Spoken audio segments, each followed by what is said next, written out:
Om Namo Bhagavate Vasudevaya. Om Namo Bhagavate Vasudevaya.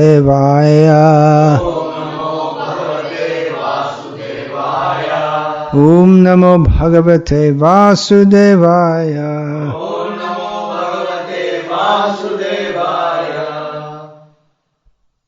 Om Jnanatirandhasya Jnananjana Shalakaya Chakshurinmilitam Yena Tasmai Shri Gurave Namaha. Sri Vishnu Sahasranama, name 515, is Jivah. It's a well-known word for anyone who studies Bhagavad Gita or Srimad Bhagavatam, Srila Prabhupada's books. Mamai Vangsho Jiva Loke Jiva Bhuta Sanatana, for instance, in the 15th chapter of Bhagavad Gita. We might be surprised to learn that one of the names of Vishnu is Jiva, because generally there's a lot of emphasis in the Vaishnava Siddhanta of the difference between Jiva and Ishvara. In fact, Madhvacharya in particular, he's famous for the Dvaitavad. We see him with 2 fingers. It's 2, not 1, 2. And he emphasized that by saying there are differences. There is Bheda, Pancha Bheda, 5. There are 5 basic. Well, he analyzed differences in 2 ways. Swajatiya, Vijatiya. It means within one category and between categories. For instance, within the category of humans, there are different humans. Within the one body, there is different organs and so on. That's Swajatiya. And Vijatiya, there's the difference between humans and cows, for instance. But the Panchabhed, he analyzed, there's difference between, most importantly, between Ishvara and Jiva. And Ishvara and Jara.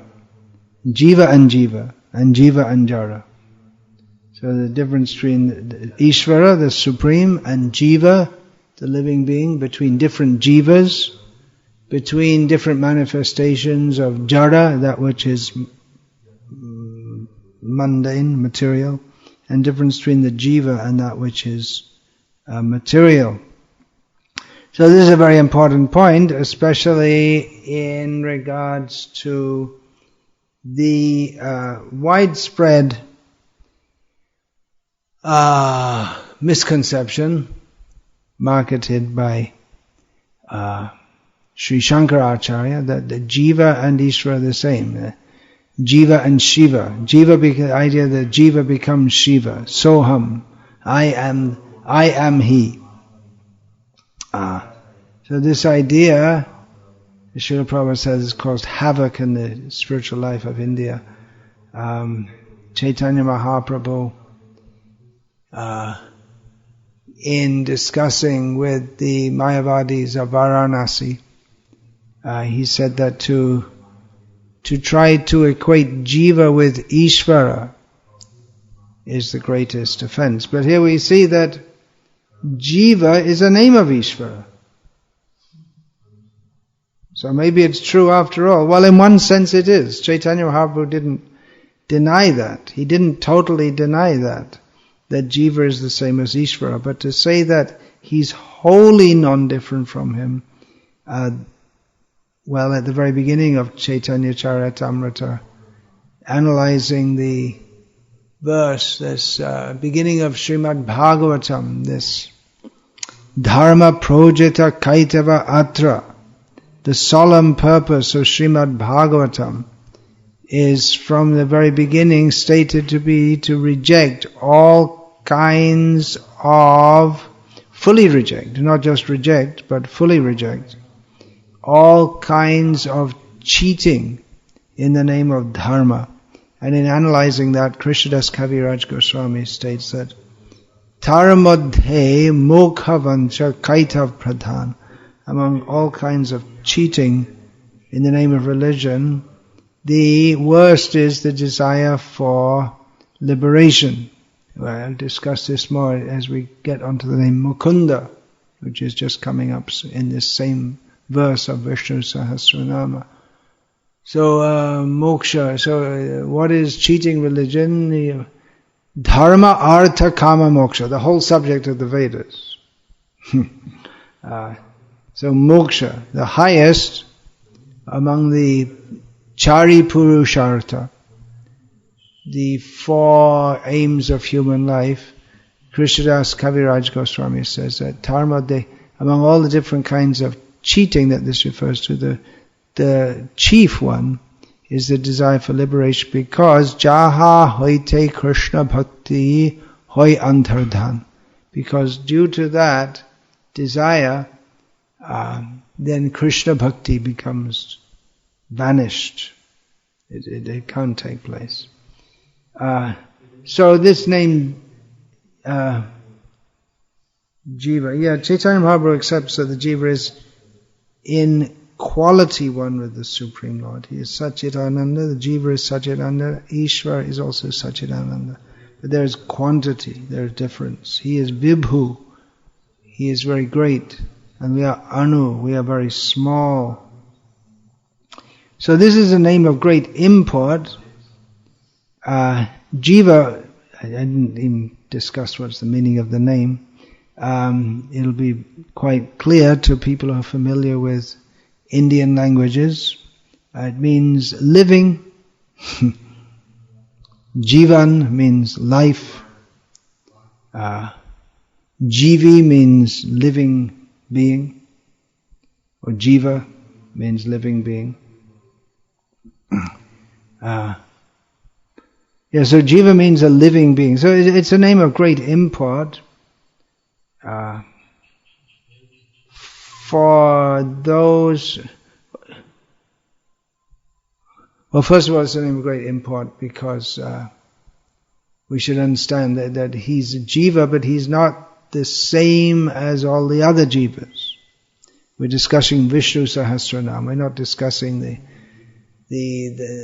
why Vishnu, why he has 1,000 names, actually unlimited names. Why not anyone else? Why don't I have 1,000? You could make up 1,000 names for any normal jiva, but they couldn't be the names of Vishnu. It's like Mukunda. That's a name just coming up, the giver of liberation,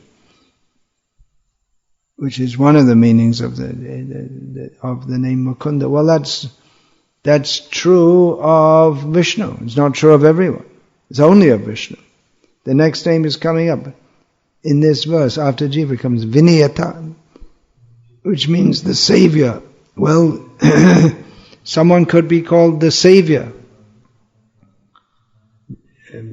So now Donald Trump is to be the new President of America. So some people think he's going to be the Savior. Let's make America great again. Whenever a new politician comes in, they think, great, he's the one who's going to save us all. And of course they never do. So they all disappoint. They're all disappointing. One after the other. They disappoint. Whatever they promise, they don't fulfill. They may fulfill some of them. But they can't really save us.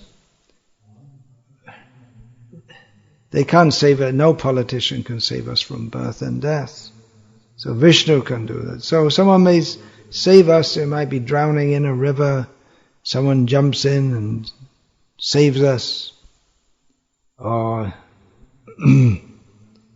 might save us from poverty by some economic measures. The politicians, they say they'll do that. But the Savior in the fullest sense of the term is Vishnu.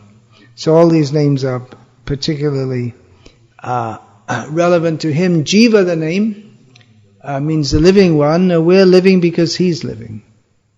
So he's a Jiva, but he's the supreme, just like the word is a Purusha. which is a word which is used in Bhagavad Gita synonymously with the word Atma, but just like the word Atma can be used for the ordinary living being or for the supreme living being. So in the same way that, although generally Atma is used for the individual living being. So the word Purush, it can be used in either for the individual living being, as in Bhagavad Gita, Purusha Sukha Dukkhanam Bhuktritve Hetu Ruchyate, the living being in material nature. Purusha Prakritisto Hi Bhunkte Prakriti Jangunan Karanam Guna Sangosya Sadasadyo Nijanmasu. That he's situated in material nature. He's the cause of his own happiness and distress due to his interaction with the modes of material nature. And he finds himself in better or worse situations. But the word Purush is also in the very same chapter, ascribed to the Supreme Personality of Godhead, particularly in his feature as Paramatma. So this word Jiva is almost always used in relation to the individual living being, but we should know that the source of all life is Vishnu, and it's very important that he is alive. He's a person.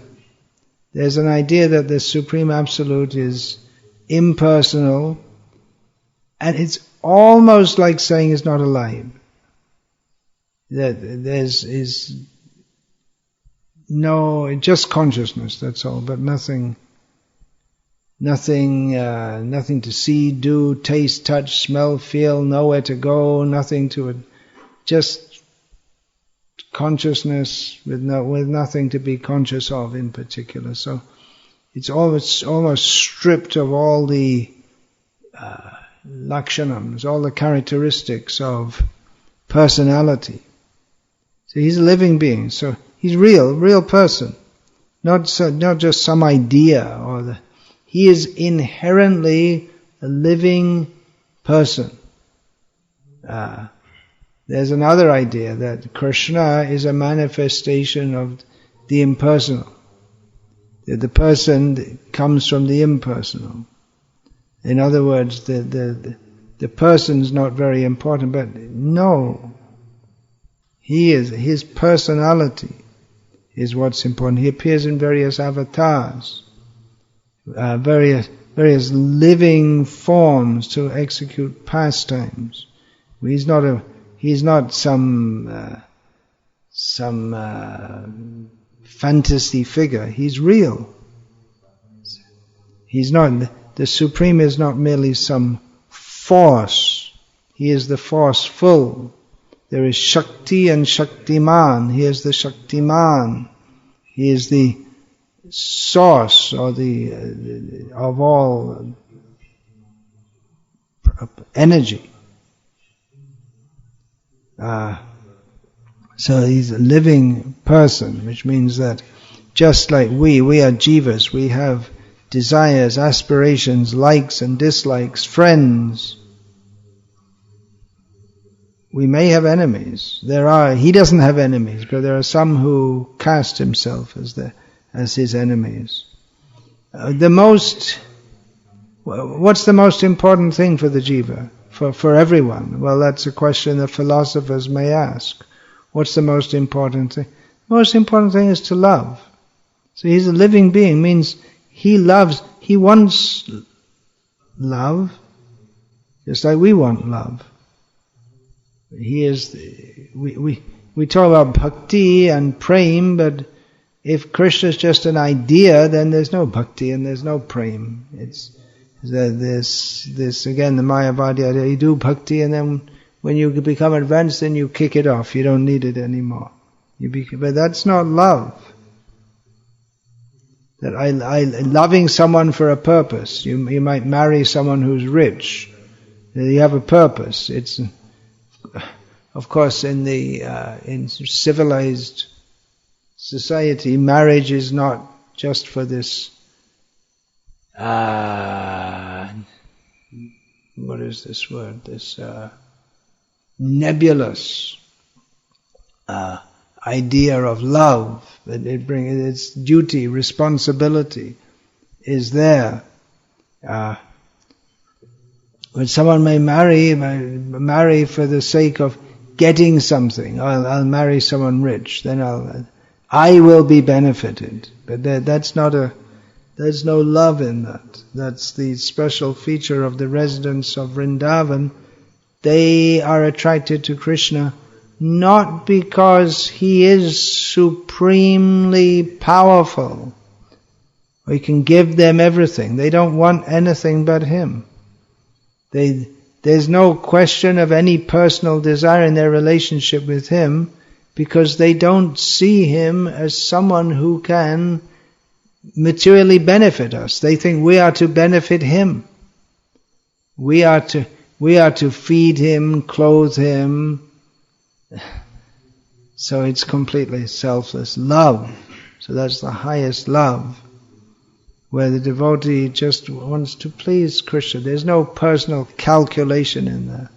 So if we try to interpret this, just like the Mayavadis, they want to try to show that Krishna is a big important Hindu god, they may reason, but he has all these immoral pastimes, so we have to interpret them and make it's an analogy for this and that, and in this way they want to say, well, Krishna is not really a person, and it's all just metaphorical to show some moral principle. Yeah, they lost the idea altogether. He is a living person who interacts with living persons, and life means to love him. That's the real thing. Jivanam sarva bhuteshu, he says in Bhagavad Gita, that he is the life of all living beings. In the Purusha Sukta also, we say all the living beings entered the form, all the different demigods and everything, but it wasn't until the Purusha entered, Vishnu entered, that it came, the universe came to life. So he's the life of all living beings, he's the life of the whole universe. One of his names, Jagajivan, he's the life of the whole universe. Let's see what the commentators say. One of the Sri Vaishnav sub-commentators say that he helps the devotees, the Bhagavatas, keep away from committing sinful activities and bringing about their ruin, and instead makes them lead a life of bliss by doing service to him. He is explaining, the interpretation by the Parashara Bhatta. He gives true life to his devotees. Yeah, life in this material world is not life. It's like being dead. It's not real life, just imitation life. Sometimes a cat, sometimes a dog, sometimes a god in heaven. It's all imaginary life. Real life is with Krishna. So Krishna gives that real life. He's the source of... He gives life. Both he's the principle of every jiva, and he sustains life. The whole material world is a world in which life is sustained by life. Jivo jivasya jivanam. One living being has to feed on another. And there's what is called the food chain, or what some call the food network. Every living beings are feeding on one another. This is all set up by Krishna. So he is the life of all that lives. Jivanam sarva bhuteshu. There's another piece. Oh, I have it right here. In the Bhagavatam, there's a chapter which is in the 11th canto, when Krishna speaks the Uddhava Gita to Uddhava. There's a chapter which parallels that of the 10th chapter of Bhagavad Gita, the Vibhuti Yoga chapter, in which Krishna speaks of various manifestations by which he may be understood, in which he says, Sukshmanam apyaham Jivah.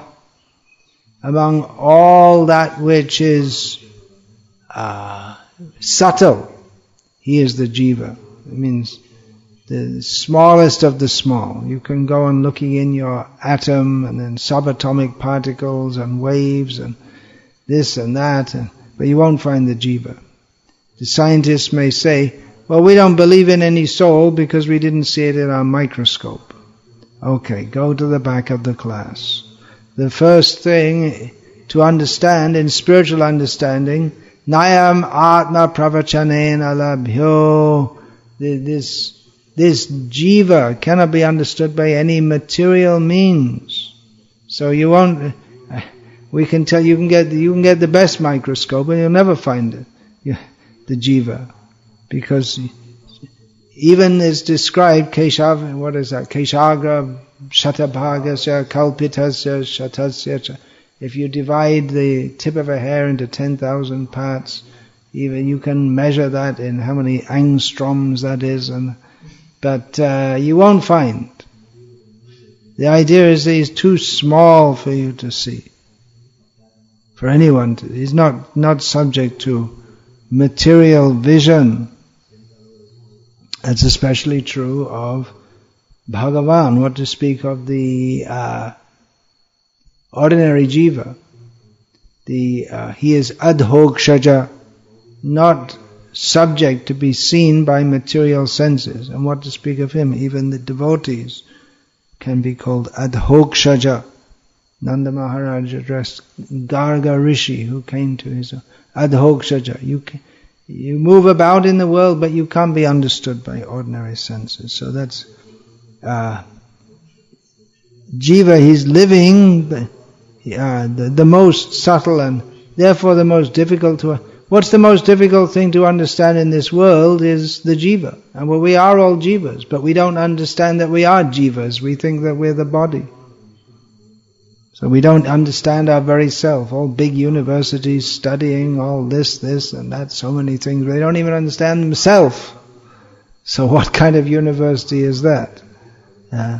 They don't understand even who they are. But it's the most difficult thing to understand as long as we think that this external knowledge is actual knowledge.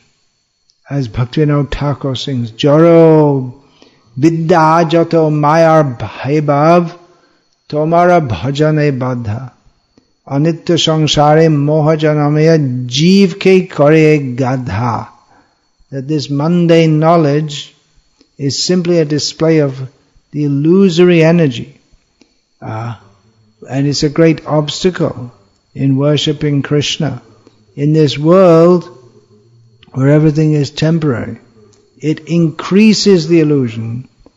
Already we're in illusion, and it makes the Jiva into an ass.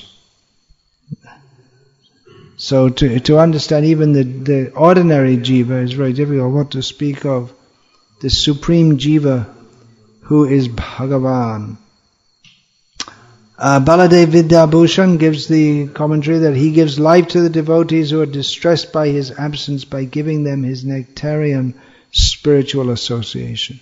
As far as the devotees are concerned, life without Krishna, it's not life at all. Krishna gives us life.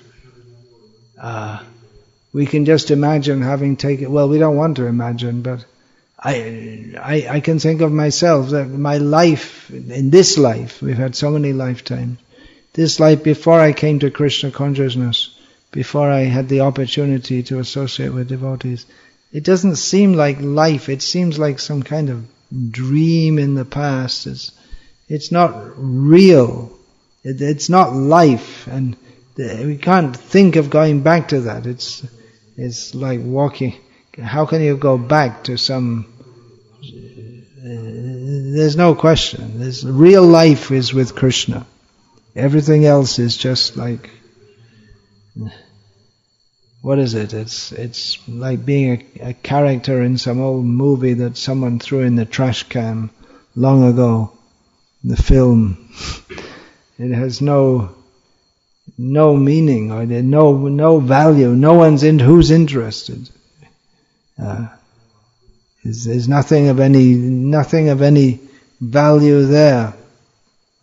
So Krishna gives life to his devotees, and sometimes he puts them into distress by being separated from them, just so that they can feel, they can feel such bliss as he comes back. Just like the inhabitants of Vrindavan, they thought that Krishna was dead when he was in the coils of the Kaliya snake.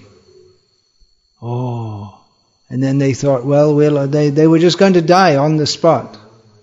The poison of from the snake, which had poisoned the whole area of the river, that Krishna had brought them back to life. So in this way he gave the boys and the cows life. But they felt that anyway they're going, if Krishna is killed by this snake, then we shall also die. But then Krishna gave them life again by showing that he's not dead at all. Otherwise, without Krishna, they thought there's no use to live, and we should also feel what's the use? What are we going to do? What are we going to life without? It's just it's like suicide. What is that? There's nothing to do outside of Krishna consciousness. It's the same old thing we've been doing in millions of lifetimes, just meaningless. When Krishna leaves Vrindavan, all the living beings become almost dead. And they can only remain alive in the hope that Krishna will come back. So life, Krishna is living, Krishna is Jivah. Okay, Hare Krishna. Finish.